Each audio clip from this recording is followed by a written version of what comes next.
Hello everyone, welcome back to my channel. I am Anushka. इस video में हम class 12 geography chapter number 5 primary activity का एक और टॉपिक के बारे में स्टडी करेंगे, market and gardening and horticulture. और जो दूसरा टॉपिक हम स्टडी करेंगे वो farming on the basis of ownership, कि क्या होती है मार्केट एंड गार्डनिंग, हॉर्टिकल्चर। और फार्मिंग को डिफरेंट बेसिस पे किया जाता है, अलग अलग तरीके से फार्मिंग के बेसिस होते हैं। ऑनरशिप के बेसिस पे हम टाइप्स देखेंगे फार्मिंग का। इससे पहले प्राइमरी एक्टिविटी क्या होती है वो मैं आपको बता चुकी हूँ। प्राइमरी एक्टिविटीज में डिफरेंट टाइप्स ऑफ एक्टिविटीज हो चुकी है, वो मैं बता चुकी हूँ। जैसे कि हमने हंटिंग एंड गैदरिंग को पढ़ लिया, पोस्टरिज्म पढ़ लिया, एग्रीकल्चर पढ़ लिया। एग्रीकल्चर के अंदर भी हमने 7 टाइप्स ऑफ एग्रीकल्चर को पढ़ा था। आज हमारा एक लास्ट टाइप ऑफ एग्रीकल्चर रहता है मार्केट, गार्डनिंग एंड हॉर्टिकल्चर। इसको हम कंप्लीट करेंगे। इसके बाद हमारा farming on the basis of ownership और एक माइनिंग जो हमारा टॉपिक है वो रह जाएगा। फिर हमारा चैप्टर बिल्कुल कंप्लीट हो जाएगा। ये मैं आपको इस वीडियो में चैप्टर के नोट्स के साथ एक्सप्लेनेशन के साथ साथ नोट्स भी प्रोवाइड कर रही हूँ। These are the my notes. आप इसको एज अ नोट्स यूज कर सकते हो। अगर आपके पास market and gardening and horticulture का क्वेश्चन आता है तो आपको ये 4 पॉइंट्स लिखने हैं। आपको दीज 4 पॉइंट्स आर सफिशिएंट, आपको पूरे मार्क्स मिलेंगे। और अगर आपके पास farming on the basis of ownership आ जाता है तो आपको इसी तरीके से आंसर को एक्सप्लेन करना है।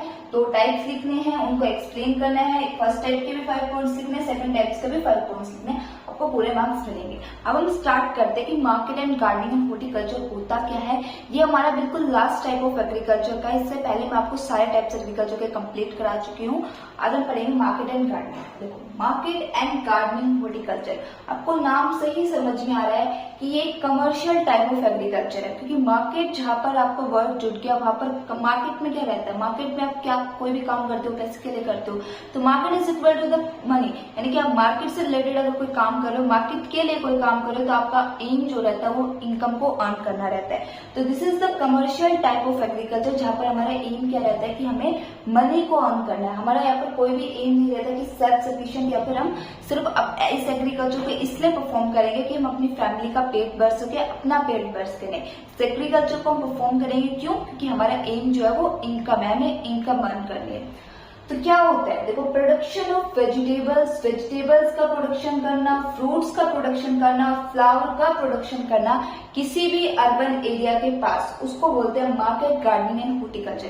यानी कि जब आप किसी भी अर्बन एरिया के पास फ्रूट्स का प्रोडक्शन करते हो, वेजिटेबल्स का प्रोडक्शन करते हो, तो ये बोला जाता है कि वो मार्केट, हॉर्टिंग and gardening type of agriculture है। अब आपके दिमाग में क्वेश्चन आएगा कि अर्बन एरिया के पास ही क्यों मैम? आप रूरल एरिया के पास भी कर सकते थे मैम, कि हमने अर्बन एरिया के पास ही क्यों प्रोडक्शन करा? देखो, अर्बन एरिया के पास प्रोडक्शन करने का एक रीजन है, दैट्स व्हाई इसको मार्केट एंड गार्डनिंग हॉर्टिकल्चर बोला है। अब कोई भी कंट्री में आप देखोगे कहीं पर भी इंडस्ट्रीज लगती है। जब आप नेक्स्ट चैप्टर पढ़ोगे, हमारा नेक्स्ट चैप्टर नंबर 6 पूरा इंडस्ट्रीज पे है, जहां पर मैं आपको बताऊंगी कुछ फैक्टर्स होते हैं इंडस्ट्रीज को जो इम्पैक्ट करते हैं उनकी लोकेशन पे। कि कोई भी इंडस्ट्रीज ऐसे ही नहीं किसी भी लोकेशन पे लगते हैं, फैक्टर्स होते हैं, कुछ वो चीजों को चेक करते हैं, डिफरेंट पैरामीटर्स होते हैं, उनको चेक करते हैं, उसके बाद ही वो डिसाइड करते हैं कि हाँ, हमें यहाँ पर अपनी इंडस्ट्रीज लगानी चाहिए या नहीं लगानी चाहिए। जैसे कि वो आयरन एंड स्टील की इंडस्ट्रीज अगर किसी एरिया में लग रही है तो पहले वो देखेगी कि वहां पर आयरन एंड स्टील जैसा रॉ मटेरियल अवेलेबल है या नहीं। जिस लोकेशन पे वो इंडस्ट्री सेटअप होगी तो सबसे पहले उनका एम रहता है कि ये देखा जाए कि हम इस एरिया पे इंडस्ट्रीज लगा रहे हैं, यहाँ पर आयरन एंड स्टील मिलेगा या नहीं मिलेगा, यानी कि अवेलेबिलिटी ऑफ रॉ मटेरियल कितनी है, फिर लेबर कॉस्ट कितनी लगेगी, मार्केट से कितनी दूर है ये एरिया। क्योंकि मार्केट, जितना एरिया मार्केट से दूर होता जाएगा उतनी ट्रांसपोर्टेशन कॉस्ट बढ़ती जाएगी, और जितनी ट्रांसपोर्टेशन कॉस्ट बढ़ती जाएगी उतना ज्यादा वो प्रोडक्ट मार्केट में जाके हाई प्राइस पे सेल होगा। और कोई भी चीज जब हाई प्राइस पे सेल होती है तो उसके चांसेस होते हैं कि वो कंज्यूमर थोड़ा कम कंज्यूम करते हैं उसको।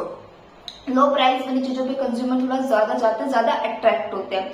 तो ऐसे ही इसीलिए ये जो वेजिटेबल्स का प्रोडक्शन हो गया, फ्रूट्स का प्रोडक्शन हो गया, फ्लावर का प्रोडक्शन हो गया, ये अर्बन एरिया के पास इसीलिए सेटअप करा जाता है क्योंकि 2 रीजन होते हैं। एक तो अर्बन एरिया के पास मार्केट आपको मिलेगा, तो मार्केट आपको मिलेगा तो आप इजिली इनका प्रोडक्शन आप इजिली मार्केट में जाके सेल कर सकते हो। ठीक है, आपकी ट्रांसपोर्टेशन कॉस्ट वहां से बच जाएगी। अगर आपकी ट्रांसपोर्टेशन कॉस्ट बच जाएगी तो ऑब्वियस सी बात है, अगर आपकी ट्रांसपोर्टेशन कॉस्ट कम रहेगी तो आपको ज्यादा हाई प्राइस पे सेट नहीं करना पड़ेगा प्रोडक्शन को। जो भी आप फ्रूट्स मार्केट मार्केट में लेके गए हो उनके हाई प्राइस आपको सेटअप नहीं करने पड़ेंगे, फ्लावर्स के हाई प्राइस सेटअप नहीं करने पड़ेंगे, कम प्राइस में ज्यादा लोग आपकी तरफ अट्रैक्ट होंगे।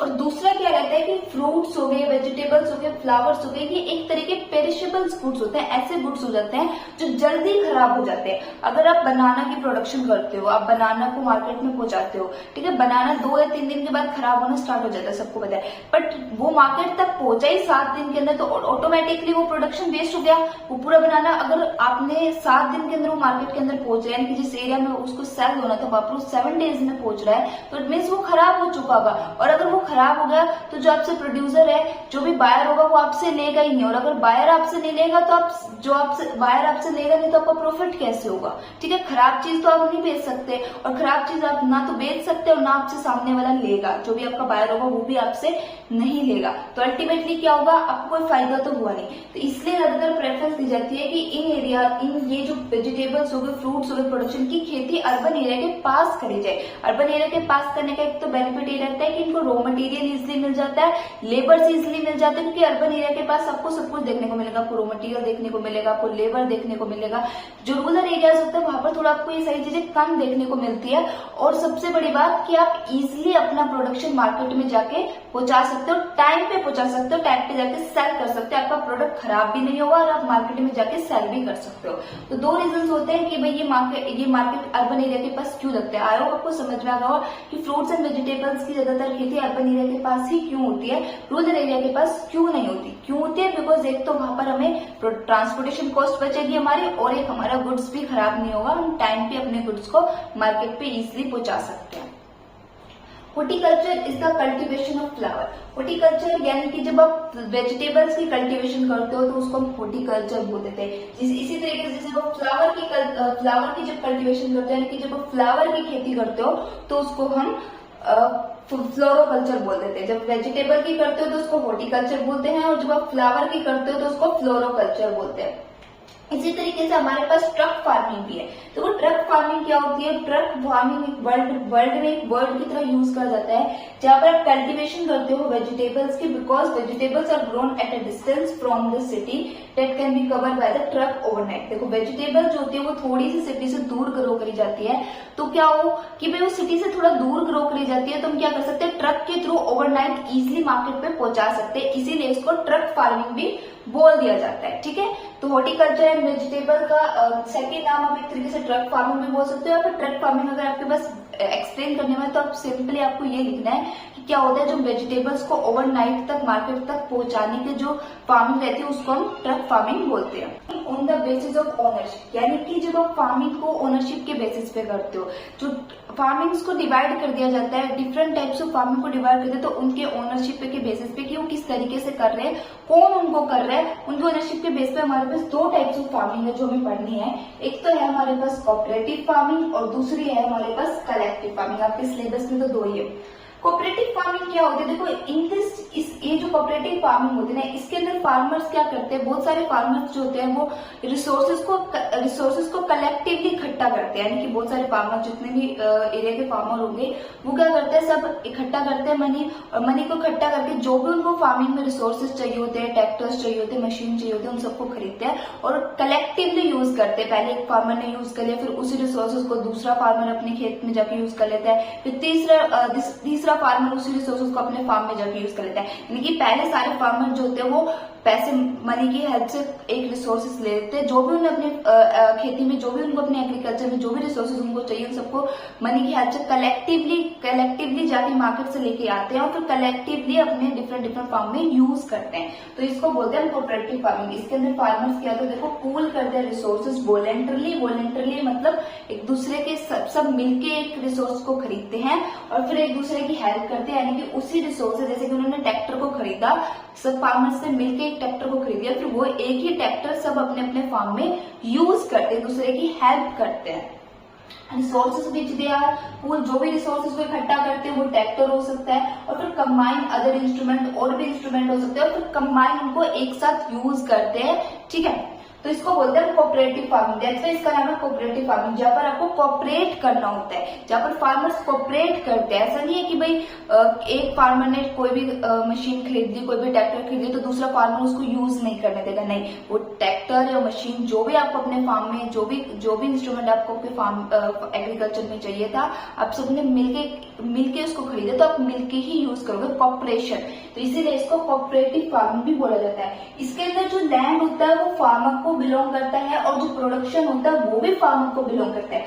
यानी कि इसके अंदर जो लैंड रहता है वो फार्मर का होता है। फार्मर डिसाइड करता है उस लैंड पे उसको कौन सी क्रॉप ग्रो करनी है, कितना प्रोडक्शन ग्रो करना है, वो सब कुछ जो होता है फार्मर ही डिसाइड करता है। प्राइस भी, इवन क्रॉप के जो प्राइस होते हैं ना वो भी फार्मर डिसाइड करेगा कि कितना प्रोड्यूस करना है, कौन सी क्रॉप ग्रो करनी है, कब उसको मार्केट में जाके सेल करना है, कितना प्राइस उसका सेटअप करना है, सब कुछ जो होता है फार्मर डिसाइड करता है। Now the contract farming is also part of it. आज के टाइम पर तो कॉन्ट्रैक्ट फार्मिंग भी जो है वो इसका पार्ट बन चुकी है। ज्यादातर ये फार्मिंग जो होती है वो डेनमार्क के अंदर, जर्मनी के अंदर, स्विट्जरलैंड के अंदर सबसे पहले डेवलप्ड हुई थी फार्मिंग। और आप देख सकते हो कि डेनमार्क, जर्मनी, स्विट्जरलैंड सारी ही डेवलप्ड कंट्री है या फिर कैपिटलिस्ट टाइप ऑफ इकोनॉमी है। जिन कंट्रीज की इकोनॉमी जो होती है वो एक कैपिटलिस्ट तरीके की है, जहाँ पर वो बिजनेस पर्पज से ज्यादातर काम करते हैं। वहीं पर हमारी कलेक्टिव फार्मिंग जो होती है, इसके अंदर क्या होता है, इसके अंदर जो फार्मर का जो लैंड होता है वो फार्मर का नहीं होता, वो गवर्नमेंट का होता है। यानी कि क्या होता है कि जो भी ये ज्यादातर इस तरह की जो फार्मिंग होती है ना, कलेक्टिव फार्मिंग, वो सोशलिस्ट इकोनॉमी में ज्यादा फॉलो करी जाती है। यानी कि जो कंट्री सोशलिस्ट होती है, जो सामाजिक कंट्री जो ज्यादातर लोगों के भले के बारे में ज्यादा सोचती है, जैसे कि हमारी चाइना एक सोशलिस्ट इकोनॉमी थी एक टाइम पर, तो जो सोशलिस्ट इकोनॉमी होती है वहां पर ज्यादातर इस तरह की फार्मिंग को प्रैक्टिस कर जाता है। इसके अंदर क्या होता है कि उस कंट्री का जितना भी लैंड होता है वो गवर्नमेंट के पास होता है। यानी कि फार्मर के पास इंडिविजुअली कोई लैंड नहीं होता, सारा एग्रीकल्चर लैंड जो होता है वो कंट्री के पास, कंट्री की जो गवर्नमेंट होती है उसके पास होती है। फिर कंट्री की गवर्नमेंट क्या कर देती है, फार्मर्स में उस लैंड को डिस्ट्रीब्यूट कर देती है, सब फार्मर्स को लैंड अलॉट कर लेती है कि भाई आपका इतना लैंड है, आपका इतना लैंड है, और उनको ये बोल देती है कि आपको ये क्रॉप का प्रोडक्शन करना है, इतने टाइम में करना है, इतना प्रोडक्शन करना है और यही क्रॉप ग्रो करनी है। यानी कि सब कुछ गवर्नमेंट डिसाइड करेगी। फार्मर्स वहां पर वर्कर की तरह काम करते हैं, फार्मर का लैंड नहीं होता, गवर्नमेंट फार्मर को लैंड अलॉट करती है खेती करने के लिए, बट कौन सी खेती करनी है, कितनी करनी है, वो सब कुछ गवर्नमेंट डिसाइड करती है। इवन जो प्राइस रहता है क्रॉप का वो भी गवर्नमेंट डिसाइड करती है। ठीक है, फार्मर्स देखो, इन दिस फार्मिंग जो लैंड रहता है वो आपका गवर्नमेंट को बिलोंग करता है। फार्मर सिर्फ अपना काम करते हैं, फार्मर वहां पर एज ए जॉब की तरह काम करते हैं। उनको फार्मर्स को हायर करा जाता है और वहां पर गवर्नमेंट के लैंड पे वो खेती करते हैं, वो काम करते हैं एज ए वर्कर, यानी कि वो जॉब करते हैं वहां पर। Farmer getting the salary according to the nature of the work, और ये सब कुछ करने का क्या रहता है, फार्मर को वो सैलरी मिलती है। यानी कि जब गवर्नमेंट फार्मर को लैंड अलॉट करती है कि आपको ये लैंड दिया गया, आप इस पे इतनी खेती करनी है, आपको ये वाला प्रोडक्शन, ये वाली क्रॉप ग्रो करनी है, इतने अमाउंट में ग्रो करनी है, इतनी क्वांटिटी में ग्रो करनी है, उसके बदले में उनको फार्मर्स को क्या मिलता है, मनी मिलता है, इनकम मिलती है। और जब ज्यादा प्रोड्यूस हो जाता है तो वही फार्मर्स में वो गवर्नमेंट जो होती है उस क्रॉप को डिस्ट्रीब्यूट भी कर देती है।